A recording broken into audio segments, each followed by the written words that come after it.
guys, welcome back to Infinite Possibilities, the podcast where we explore the lives of amazing people, their choices, challenges and opportunities. And today I have a very special guest, Kai.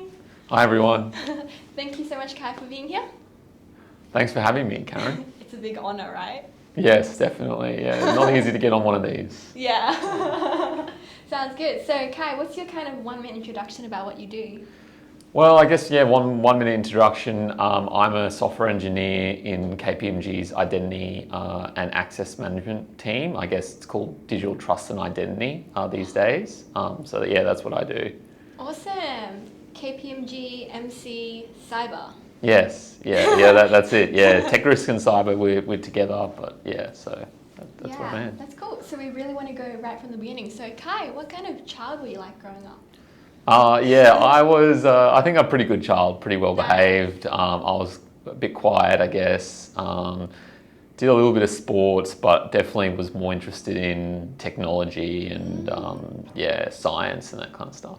Nice. Were you into reading? Were you a nerd? Yeah, I was into a lot of reading. I read books, heaps and heaps of books. I'd finish books nightly, or at least, weekly. And I was definitely a nerd.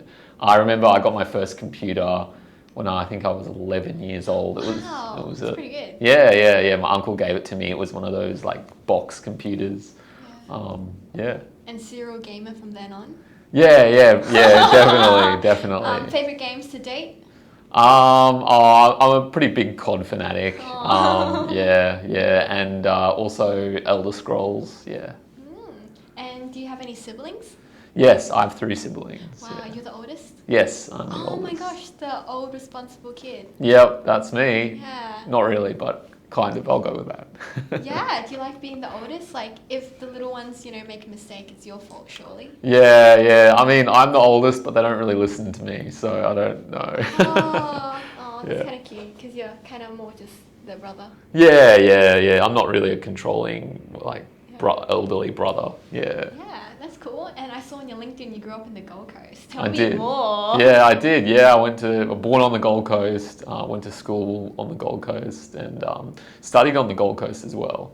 Yeah, and then moved to Brisbane for KPMG. Yeah. Yeah, that's cool. And also, quick question about primary school, high school, how did you sort of like school and how did you sort of fit in the environment? Were you the popular kid, a bit of sports, a bit of academics? Surely, you should be popular. Nah, I was totally the nerd group in high school. Yeah. The video games and science club dude. Yeah, that was me.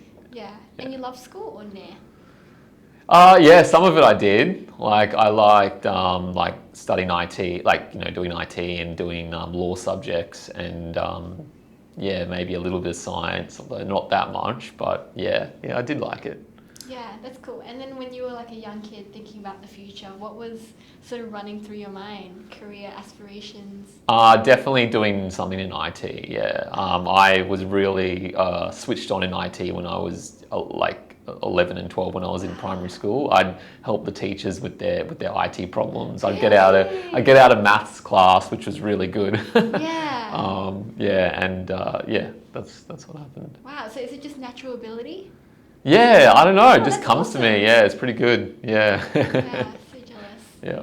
And what about your parents? Did they sort of have any career aspirations for you? Yeah, my parents were very academically focused and university studying and so they for career aspirations all the kids had to go to uni and but they didn't say hey Kai, be a doctor, be XYZ. I mean they definitely wanted to be, I guess for me to be a lawyer and one to be a doctor and all that kind of stuff but I was more interested in IT definitely. Yeah. And then so when you graduated high school, what did you end up studying? Yes, I actually studied arts first for a year and then I moved from arts into law. So I started with a bit of languages and communications subjects. I'm surprised. It doesn't make sense. Loved IT, the law part I get for the parents maybe, but then the art, Yeah, well, I was interested in human communications a bit and I guess sociology and that kind of stuff. But then moved to law because arts. There's not a lot of jobs in arts. So But yeah, no, I liked law and IT. Yeah. Yeah, and then what language were you learning for your arts? I was doing Japanese. Yeah, yeah. I'm a quarter Japanese, so I forgot. yeah. So I studied Japanese in high school and during high school. So yeah, I moved and did Japanese in university as well. Can you enlighten us with a few Japanese phrases? Ohayo gozaimasu. What else? Onamae wa nan desu ka? What is your name? And watashi wa Kai desu. Yeah, my name is Kai. Perfect, perfect. Cool. And then when you started doing law, were you like, yeah, man, this is it. This is what I want to do? Yeah, but I wasn't really interested in like criminal law or property law. I was interested in intellectual property law and IT law. Those were sort of like, a bit of IT and a bit of law. So I like those subjects, but yeah, and then I finished that. Yeah. Yeah, and then when you finished that, did you run straight into the big world and get some big bucks as a lawyer? No, I did my internship in conveyancing law, and that was really boring. Wills and what estates. Is that? Conveyancing is like property settlements, and then a bit of wills and estates, which some of the research for that was interesting for the like really niche kind of wills. But yeah, I after that I wanted to go do IT. Yeah. Oh, really? And was that like a tough decision? No, not at all. Yeah, no, I always wanted to do IT, but the double degree in IT and law finished back when I was just starting at uni. So I just picked one and yeah, went to the other one. Oh, so pretty much when you started doing law, it was already a double degree, law and IT? No, it wasn't. So it finished. So the year that I graduated high school, they actually were ending the double in IT and law. And then I had to pick one, so I picked law. And then now there is back, the double's back, yeah. But I guess maybe there just wasn't a lot of interest in that double degree. Oh, yeah. So pretty much you finished your law and then you went straight into IT? Yep. Weren't you sick of study at this point? Nah. I mean, I'm passionate about it, so yeah, I wanted to learn. Yeah, I've studied for a few years. Yeah, were your parents like, oh man, just go out there, make some money, and then you can do like IT sometime later down the track? No. I mean, you got to enjoy what you do. So I really enjoyed IT, so it's something I really wanted to do. So it made studying easy. Yeah. Wow. And then when you did IT, dream come true, was it like, yes, this is... Yeah. I really enjoyed it. Yeah, definitely. So what do you love about IT? I love the problem solving. Like for software development, I love the problem solving and building things. Yeah, and then having it all work in the end, and watching the product launch. Like I really enjoy that. Yeah, that's awesome. And then what happened when you graduated from IT? So during my final year of IT, I did an internship in cybersecurity compliance for 6 months, and that was interesting. I really enjoyed that, and then I finished that, and yeah, I worked also in sort of IT support for a couple of companies, and then moved like help desk, and then moved from there, and then landed at KPMG. Wow, just like that. Yeah. So what made you an outstanding applicant for KPMG in your opinion? I think being able to like go through my experience. I mean, in one of my jobs in IT, sort of support and help desk and things, I did some internal kind of projects. I took a responsibility for like security and wanting to develop those kind of areas and sort of being the go-to guy for developing different features and things. So yeah, I kind of pushed myself, and I think that's what kind of helped me give me that edge when applying. Yeah, that's really good. And just listening to your communication skills, very on point. Yeah, very good at expressing yourself. So yeah, I think my law background probably, like my law degree helped probably there. We did a lot of speaking, a lot of like speaking and cases and things, and working in teams. A lot of it was working in teams. So yeah, I think that helped. That's awesome. And then you want to talk more about the work that you do currently now with KPMG? What is it exactly, and what kind of person do you think would suit what you do? Yeah, so we do a lot of implementations for, I mean, I guess there's half and half. So some in my team do more sort of business analyst roles, like sort of more non-technical roles. And then the other part of it is engineering, engineers. So we implement, we install the products, and then we can extend those products with code and development through that. Yeah, so I guess if you have an interest in that, in kind of a software implementation of cybersecurity products like identity and access management products, we do that. Like that would be interesting for you. Or if you want to do more sort of the business analyst side, that's also a possibility. Yeah. Yeah. And how much of your day is like maybe meetings, like doing coding? Do you use Excel, Word, PowerPoint? Yeah, so I guess it really depends on the client and what level you are, but a lot of my day, like I would say up until the business end of the project, a lot of my days have been meetings, but towards the beginning, it was obviously a lot of code development, and so I spent a lot of my days doing code. But yeah, at the moment, it's a lot of, I'm sort of more the manager kind of on this job, so I'm doing more stakeholder engagement in meetings, Yeah. but and sort of helping them define requirements and what they want us to change, and then going back and changing it or assigning it to someone else to do. But yeah, I think I used to do a lot of code development on this engagement. Yeah. And do you prefer doing like being more into the nitty gritty code or Yeah. stakeholder? No, I do enjoy. I mean, both is interesting, but I do enjoy the Yeah. coding. Yeah, like making features and having my code be in production is pretty fun. Pretty good feeling. And do you have any projects that you're able to sort of talk to without, breaching privacy? No, not really, unfortunately. Fair enough. But yeah, I mean, a lot of the work. I mean, a lot of the work I've done so far has been in the finance industry. Yeah. So yeah, that's about it, really. Yeah, that's cool. And just wondering, like, from your beginning roots, did you sort of like teach yourself to code, or was it something that you learned at school, or? A little tiny bit at school. So I guess we did like basic kind of coding for HTML and like front end stuff at school. But then when I went to university, I started in software development as a major. So the first year I did Java as object-oriented programming, and then I did Python, and I pretty much used Python throughout most of my degree, but there was a bit of C++ in there. So that's pretty much it, really. Yeah, and what kind of coding software do you use nowadays? Yeah, so we use JavaScript and Groovy. Groovy. So Groovy is not groovy, by the way.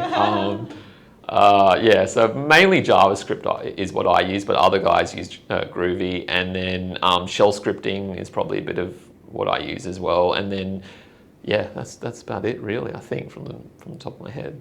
Yeah, that's cool. And do you think if someone wants to get into IT, like they should go down the university route, or you can learn everything online these days? Yeah, I think you can definitely learn a lot through being self-taught, but a lot of the big players in IT still want degrees done.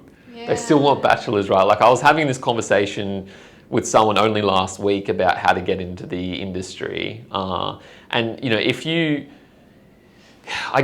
didn't have a degree, you could kind of try and pivot the way I did, but you wouldn't be able to get into like a big company without having that degree, because they just won't really look at you. But it's starting to change. Yeah. It just depends. Yeah, it's not quite there yet though. Yeah, that's cool.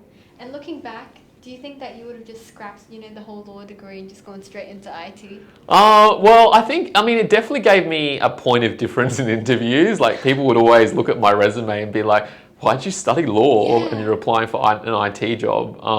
So maybe that helped differentiate me. But look, I use my IT degree a lot, probably, or at least some of the skills I learned in my IT degree, in my law degree, when I first started, because it gives you that, like I did a lot of IT audit, like cybersecurity compliance and things. And so some of that was interpreting like legislation around like APRA or Essential Aid, like government regulations, and so the law degree definitely still helps me a bit. Yeah. Wow, no regrets. No regrets. No, it's another set of skills. You know, it's another set. It makes you think differently. Like there's a whole different analysis in law called MIRAT, and so that is like a particular way of approaching a set of facts, analysing them, coming to a conclusion, and presenting it in a logical kind of fashion.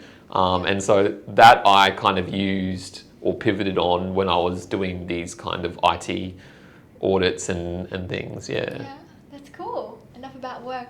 What's your life outside of work look like? What are your kind of hobbies and stuff? Yeah, I like video games. typical IT. How much? Like, are we saying the late AMs? There's Kai coding. Yeah, I mean, like I play probably a bit of video games maybe every day, or most days I'd say, but not for like long. I used to when I was at university in high school. I played like all weekend, so I was like really addicted to video games. I play them a little bit now, but I also like hiking, camping, fishing, traveling. Yeah, so there's other stuff. Yeah, definitely. That's cool. And as a general question, why do guys love video games so much? Please explain. Oh, okay. So firstly, it's not just guys, all right? So that's actually definitely not true. There are a lot of girl gamers out there. So it's definitely not just. I mean, you know, I don't know the statistics off the top of my head, but I've met quite a few girl gamers. I went to a video game convention last year in Melbourne, PAX, if anyone's heard of it, and there are a lot of girl gamers there. So yeah, I don't know. It's video games are just, you know, you can just imagine yourself, you know, kind of being in a different world. I play like a lot of role-playing games, so you can, you know, assume the character and just do different things that maybe aren't possible that you wouldn't do in real life. So kind of be like a fantasy. Huh? Yeah. I guess like reading, you know, you're imagining those actions, but in video games you can actually be the character and like actually do them and progress the story in the way that you decide. So yeah, that's why I like role-playing games. Yeah, that's an aside. Cool. Yeah. And I also saw on your Facebook big on traveling. Yeah, I like traveling. Yeah, when I can. I've travelled to a few places. I've travelled to China, Maldives. I've got family in New Zealand, so I've travelled there a lot. Yeah. Any favourite places? Maldives was pretty fun, definitely. I mean, it was really enjoyable. New Zealand I really like as well. It's very scenic.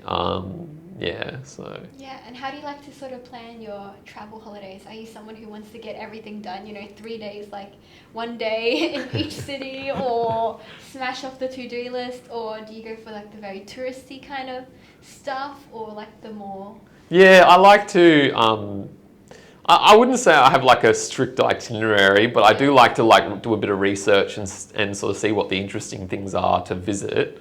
And then I kind of played a bit by ear, I guess. I'm not like strict and following like this is what I must do like, every day or for for 5 days or something. Yeah, and what are your sort of favorite places to camp, hike, fish, etc.? So camping, I love camping. Rainforest areas, so around sort of northern New South Wales on the border, around like it's called the Border Ranges. I like camping there, or like Dorrigo National Park, or those are the main places I really like to camp, or anywhere, even on mountains and things. But and hiking around Brisbane's got some really nice hikes actually, and then fishing. Pretty much anywhere where there isn't a lot of people, where you probably have got a better chance, where it's not like overfished. I like deep sea fishing because again you can catch a lot.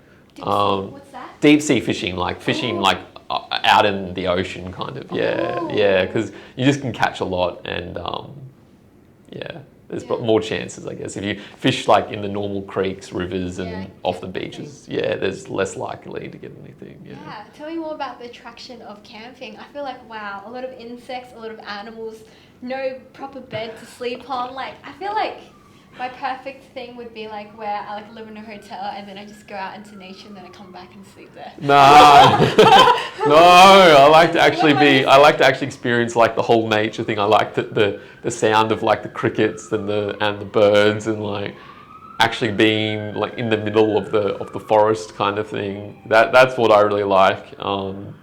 Yeah, like being immersed in the forest. Yeah. Relate. Okay, good on you. And being far from civilization, no internet, just having a break, switching off. That's what I like. Yeah. Yeah, still can do that in a hotel, I think. Yeah, but the temptation's there, right? You still have Wi-Fi, you've got mobile phone, like you've got internet coverage. So Yeah, that's cool. And we're nearly at the end of the podcast, so a few more quick questions. So Kai, what do you think the meaning of life is, in your opinion?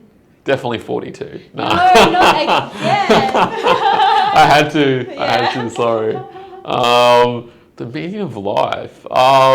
Geez, I mean, that's a big one. I guess just be a good person. And do the things you want to do, the careers and the jobs that you want to do, feel like you're, not doing things for other people or anything like that. Obviously not being selfish, but just enjoying life, I think.